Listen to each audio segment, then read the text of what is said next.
Well, welcome back to session 2 of From This Day Forward. Michael Michelle Metcalf back with you again. I'm so excited to be with him, aren't you? Yes. And I'm excited to be with you. Oh, thank you. So we're getting ready to get into session 2, Fighting Fair. Last session, we actually talked about seeking God and the importance of seeking God, seeking your number 1, who is God, with your number 2, who is your spouse. And if you haven't already started praying together as a couple, I really want to encourage you to get started in that. As we learned, it's really, really important. So if you haven't started praying together already, you really need to get on that right away. Yes, and this week we are going to move forward into Fighting Fair, which we Fighting are fair. pros about, at Yeah. least with the fighting part. We've got a ton of research in this area, so Yes. this is We could I'm give excited. Dr. Kim a run for his money. Totally can. So, sweetie, what is one fight that you can remember us having in the early years? The early years. Well, I remember just coming together as a young couple, and one of the things we fought about as we merged our lifestyles together was Yeah. the house. Oh, yeah. And so whether socks go on the floor or in the drawer. Why gotta be my socks? I don't know why do they have to be your socks.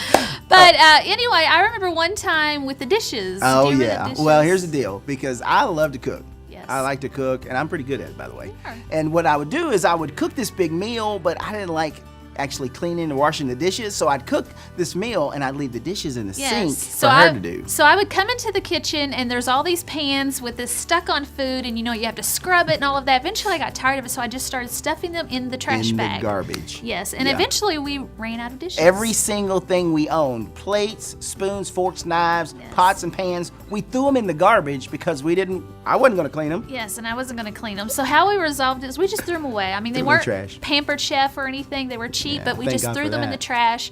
But since then, we've learned yeah. to be more sensible. We've learned to be a lot more sensible. And if we're in this for the long haul, which obviously we are, we've learned that we've got to learn how to fight fair, and we can't really do things like that. Right. So here's the deal. Now that we've kind of bared our soul and put all of our garbage out there, Yes. literally, we want you to talk about it as well. So here's the question. Do you typically fight fair, or do you typically fight unfair? Dirty. So talk it over.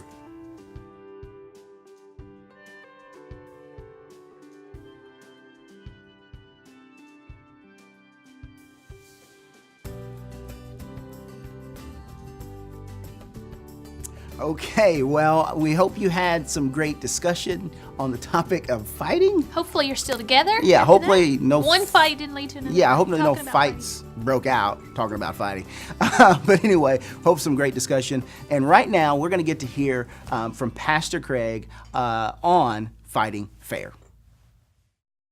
All couples will fight, but here's what we need to understand. Healthy couples fight fair.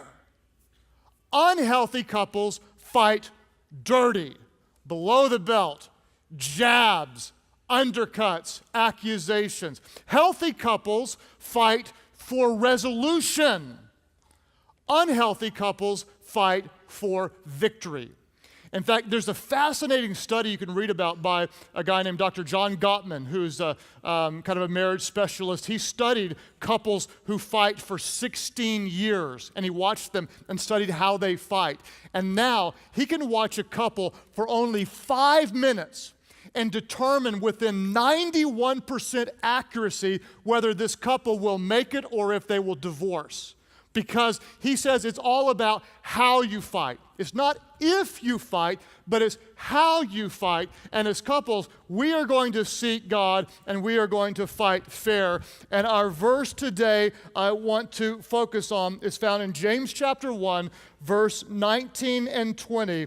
And Scripture says, everyone should be quick to do what? Say it aloud. Everyone should be quick to listen. Come on, everybody work with me. It's no fun without you. Everyone should be quick to listen. And what else? And slow to speak. And what else? And slow to become angry, for a man's anger does not bring about the righteous life that God desires. I want you to watch as we look at James 1:19 and break it down. How one verse inspired by God through His Holy Spirit can bring healing and teach us not to fight dirty, but instead to fight fair. Here's 3 rules to fight fair. First of all, we need to stop. We're in a fight. Things are escalating.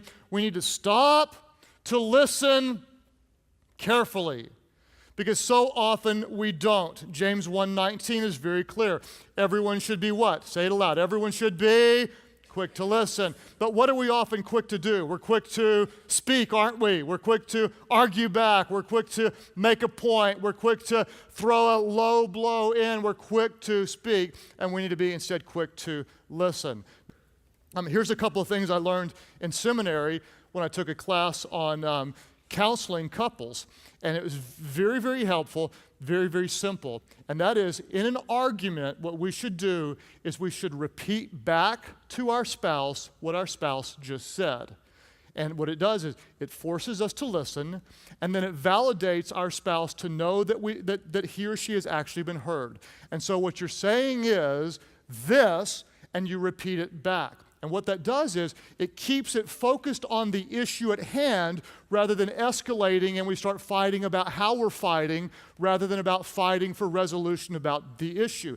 The next step, and this is so huge, and men especially for you in a way to minister to your wife, even though you're upset and even though you're angry and even though she is kind of being, what you do is you stop and repeat back to her, and you can validate each other's feelings by saying, I understand why you would feel this way when I do whatever. I understand why you would feel this way. And you don't have to agree with the issue, but you can validate the feelings. So what you're saying is, when I did this, repeat back what was just said, it made you feel neglected or undervalued. And suddenly what you're doing is you're really keeping it on the issue rather than doing what we so often do is fighting about what we just said and letting the issue get buried somewhere in our inappropriate behavior. Stop to listen. What are you saying? I value what you're saying. I want to hear you and not just you hear me. The second thing Scripture teaches us is to guard our words faithfully. Guard them faithfully. Everyone should be quick to listen and slow to speak. Slow to speak. I love Proverbs 21:23. Scripture says, watch your tongue. And somebody say this aloud. Somebody, watch your tongue and keep your trap shut. Keep your big mouth shut, and you will stay out of trouble. Okay? That's a great verse. Not a great verse to quote to your spouse in the middle of a fight, but a great verse. Okay? Watch your mouth. Keep your mouth shut. When you're in a fight, do this. And I'm telling you, force yourself, when you're about to say something, ask yourself two questions. Ask yourself, should it be said? And ask yourself, should it be said now? Should it be said?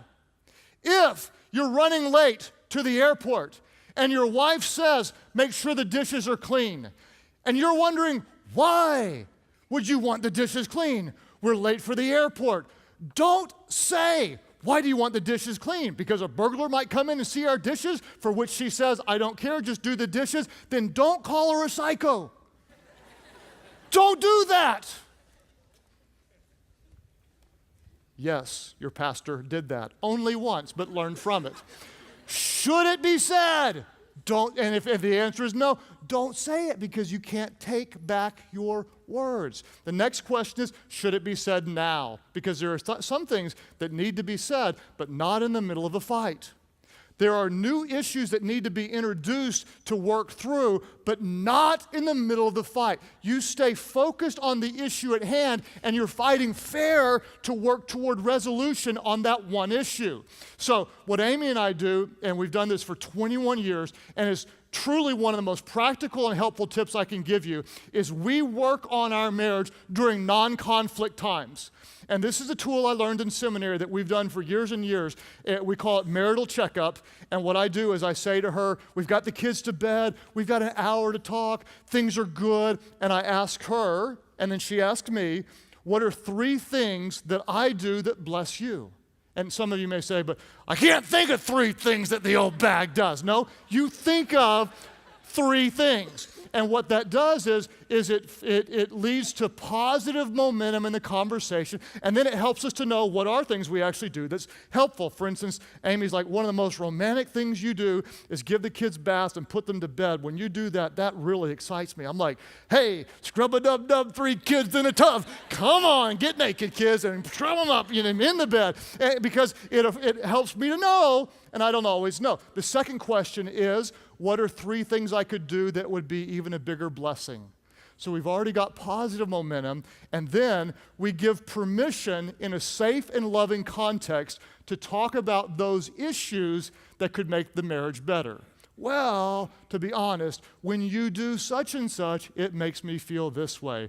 Or when you don't do this, it makes me feel this way. And so we've got the momentum of already working together toward a good and blessing marriage, and we can bring up those issues that we really need to talk about. Should it be said, and should it be said now? Now, even if you follow these rules, you're still going to get in a fight, and let me give you some rules for the fight. If you're dating, hope to be dating, you're engaged, it's a great time to decide on some rules for your relationship. And before you get married, Amy and I, we made some rules, we memorized some verses, and we just agreed these were going to be some gross shell family values. And here's some rules you could agree on. You can add to these or whatever, but here's a starting point.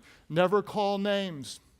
Never call names, unless it's like your little pet love name for each other, like, okay, Pookie Boo, I'm sorry, or whatever, okay? Never raise your voice.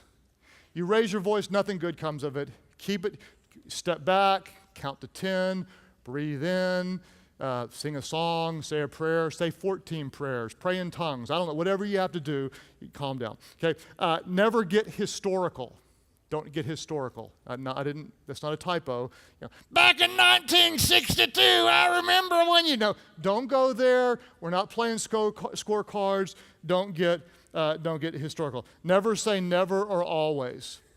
Never say never or always. This is one of the fastest way just to be offensive, because never and always is just rarely true. Instead, and I'll say it sometimes like, Amy, you never. Oh, well, most of the time you don't. And what we're doing is we're showing and communicating respect. Never say never always. Never threaten divorce. Don't do it. That's a low blow. That's uncalled for. Remember, we're a couple that never gives up. And so we are never going to resort to that kind of below the belt threat. There's nothing good from that. Never, ever threaten divorce. And finally, when you're in a fight, never quote your pastor. Don't ever do it. Never quote your pastor during a fight. Leave me out. Pastor Craig said, no, you got in it. You get out of it. Leave me out of it. I'm at home making pancakes, okay? So, all right. Excuse me. Stop to listen carefully. Guard your words faithfully. And then finally, if you're taking notes, write this down. We're going to learn to handle our anger righteously. Handle our anger righteously. This is so important because you will get angry, and we want to handle it being led by the Spirit of God. James 1:19 says, everyone should be quick to listen, slow to speak, and what else? Slow to become angry. Listen, there are some things you've just got to learn to let go, okay? If you want to have a great marriage, there are some things you just have to say, you know what? This isn't worth it. Amy, when she works with women all the time, she always says, listen, you married a man. Men will do men things. You got to let it go. Let it go. Let it go. Let some things go. Be slow to anger.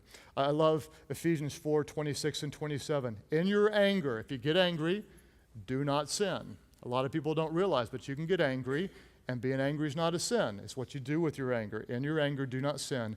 Do not let the sun go down while you are still angry. Now, let me stop right there and say, some of you, if you just get this one point and nothing else we talk about, this can be one of the most life-changing principles for your marriage. Don't let the sun go down when you're angry. Don't go to bed mad. Don't go to bed with unresolved issues. The Bible says, and do not give the devil a foothold. Here's what I want you to think about. Anytime you go to bed with an unresolved issue, what you just did is you gave the devil a foothold into your marriage. Anytime. And it's that dramatic. Anytime you didn't work it out, you didn't forgive, you didn't talk about it, you go to bed, and guess what happens the next day? You wake up, and the little problem is a little bigger. And I'm telling you, I know there are a lot of you right now going, oh, this is a stupid, you don't know my husband, you don't know, the person I'm married to. I mean, he's got the gift of being a jerk, and all that kind of stuff. I'm telling you, what you have today started one day, sometime years ago, when there was an issue that you didn't work through. And over years, it compounded and it became more complex. And what you did is you cracked open the door by not working something out. Amy and I have agreed we will never go to bed angry. We will work it out. Now, to be honest with you, there have been times we've gone 5 days without going to sleep. Okay?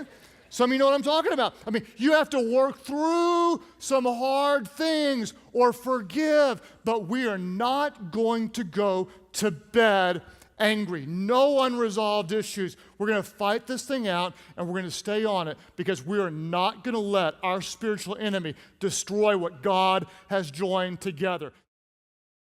Now that we've heard from Pastor Craig on fighting fair, we've learned some things to do and some things not to do, Totally, yeah. name calling. So I shouldn't call you a turkey? That's right. And so we are going to discuss some of the things in regards to fighting fair. Yeah, I think, it's important to know what that looks like. For me, when I really think about what does fighting fair look like for me and between us, it's really when I don't get defensive. Because I have a tendency to get really defensive about, what are you talking about? Well, I should have done this, but you should have done this.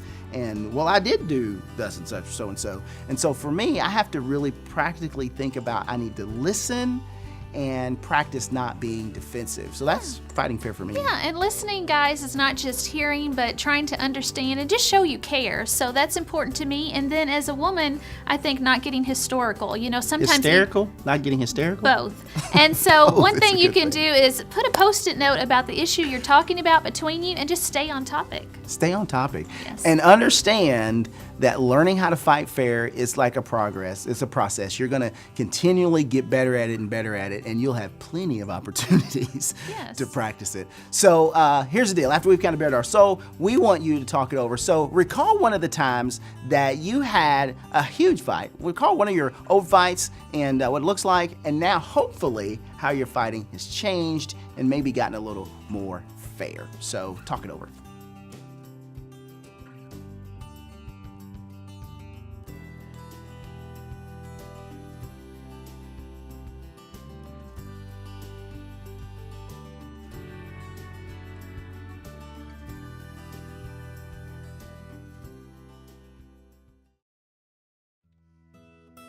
All right, well, I'm sure you had some great discussion on the Talk It Over question, sharing one of your early fights, and then hopefully how the way you fight has changed over the years and hopefully gotten a little bit better as we discuss fighting fair. Yes, and now we're joined by Dr. Kim Kimberling. And Dr. Kim, on behalf of all of the ladies, when it comes to fighting fair, could you tell us what role good communication and listening skills play? Sure. Well, good communication is important because good communication connects us. And the more we're connected, the easier it is to fight fair. And so I think there's different types of communication. Sometimes we just do what I call talking communication. And, we can get through the day with that. What's our schedules? What we're going to have for dinner? But nothing really important. But we need connecting communication where we're able to talk about our feelings and our thoughts and our ideas and share at that level, because that's the kind of communication that really connects a couple.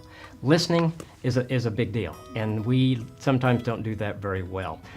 Statistics tell us that people can listen 5 times faster than someone can talk. So if Nancy's talking to me and I'm thinking about what I'm going to do when she finishes, and then when she finally finishes, I say, well, that's great, honey, now I'm going to go watch the game, she's not going to feel like I listened to her. If she's we're in discussion and she's making a point, and the whole time I'm thinking about what my response is going to be because I've got this great retort that's just going to win the argument, and she quits talking and I do that, she's going to think I didn't listen to her. So yeah, listening's important. And so when we're in communication and Nancy's talking to me, I've got to listen to her. I've got to focus on what she's saying. I've got to look at her, and then I've got to be able to respond in a way that she knows that I heard what she said, Right. and give her some feedback on that. Right. Even with us, I think that when I am explaining something to him, even more than hearing me or being able to say, I heard every word you said, but just caring, showing he cares and understands what I'm saying more than listening listening even, Sometimes in the counseling room, a couple will say, I said this, and another person said you didn't. And I've got to where I really believe both of them because we don't listen well. And so that really takes place in the counseling room, Yeah, too. well, Absolutely. I am totally at fault at that because it's like I am listening way down the road. I'm all the way down the street and she's still at home base. So that's really something I have to really be mindful and work on. Would you agree with that? Yes, I Got to would. focus on it. Got to focus. Absolutely. Yeah. Dr. Kim, our relationships are heavily built in trust. I mean, trust is really the foundation of a relationship. So I'd like for you to share with us how trust can really help us to fight fair. Well, you're exactly right. Trust is so important. And every couple has that at some point. Sometimes we lose that a little bit. So we want to create an atmosphere for trust to grow. And the first thing I think is really that's important is just warmth. And that's really just the acceptance of the other person, accepting their thoughts and their feelings, the things they say. And really, from a Christian perspective, it's really just letting them be who God designed them to be. And the next thing I think would be genuineness, where what we say, that our spouse trusts what we say. They know that we would never lie to them, that we would never deceive them, that they know what we say is really coming from our heart, and we've let them see our heart, and so that genuineness is there. And then the other thing I think is empathy. Someone once said empathy is walking in someone else's shoes without stepping on their toes. And so I think in our marriage, it's me looking at something and say, how does Nancy see this? What does this look like from her perspective? And how is that perspective different from my perspective? And not judging that. And so if I'm able to do that, then I think I'm able to connect with her. I think I'm able to listen better to her. And so we built an atmosphere and a foundation of trust in our marriage relationship. Yeah, I think that's really important. And in our marriage, I feel like I'm charged to be the one that creates an environment of trust, and to make sure that I'm leading that aspect. And one thing you said that I really, really identified with was just allowing the person to be who God created them to be. Absolutely. And our differences doesn't make us bad or wrong. It just makes us different, and we need to be able to embrace those. Exactly, and I think so many times we let our differences pull us apart. And the word embrace is what I use all the time. We've got to embrace those differences and know that God's going to use those to grow us and to grow our marriage. Yeah. Well, Dr. Kim, are there any other ideas you can give us just on fighting fair? Any last thoughts? One thing that I think, a tool that we use is called Stop, Look, Listen. And it's just really an easy communication tool. Basically, it means stop. When Nancy comes in and she wants to communicate something with me, to talk to me about something, I need to stop whatever I'm doing. So if I'm watching the TV, I need to turn it off.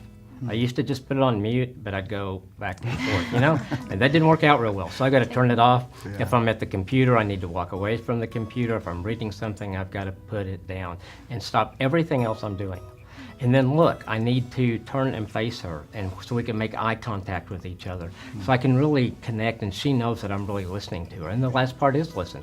So it's that active listening again. It's listening to every word that she says, and then being able to respond in the way that she knows that I heard what she said. That, if we do that consistently and we do it well, that will solve a lot of our problems, because a lot of our problems happen because we don't understand each other. Right, right. I think that's a great information. Just with cell phones and everything else we have in our hands and devices, and sometimes you just want them to look into your eyes and know that they're listening. Absolutely. Yeah, I think for me the stop part is key, because I'm trying to multitask, and oftentimes I'm carrying my work into our conversation, so I'm responding to an email while she's talking, and just understanding that she needs my full attention, and that just helps us be able to communicate clearly and really fight fair. So it's really important. Absolutely, and it's a home run for your marriage. When we communicate, and Nancy knows I understood her, I mean, she loves that, and so it's a great tool to use in your marriage. Dr. Kim, I know you have an activity for us for this week. I think the 5 steps to a solution. Right, this is something that we use a lot of times in counseling and with couples, and it's really pretty simple. If you've got a problem that you're trying to solve, and this gives you a real good tool to do it, and it's pretty simple. You just pick a time and a date to sit down and talk about it, where you're not going to be distracted. It's identifying the problem, make sure you're both on the same page with the problem, and then kind of brainstorm solutions, things that you think might work and not work, picking one of those to implement, and then set a time to how you're going to carry that out, and then to evaluate it. And then after you solve that problem, then celebrate your success. Yes, sounds fun. Man. Well, thank you for all the great information. It was really good. You bet. It's fun to be here with you guys. Okay, so once again, great words of wisdom from Dr. Kim. A plethora of wisdom. Yes. So as we wrap up with some final thoughts on fighting fair, here's what I want you to take away from this. I want you to really strive to take some of the activities and put them into practice. And fighting fair is something that we're going to learn how to do over time. And as I said before, you're going to have plenty of opportunity to put these things into practice. Yes, to practice your skills of fighting fair. And also there's some talk it over questions in your participant guide. Do go over those. Take the next steps. Do the activity that Dr. Kim talked about, the stop, look, and listen, and also the 5 steps to a solution. I really like that one. Yes, they're really good information. Yeah. Going to put that into practice. And so we're wrapping up Fighting Fair. And here's the deal. When you see us next time, we are going to be talking about the subject of having fun. Woo-woo! up in here. Yes, So we'll see you next time on From This Day Forward.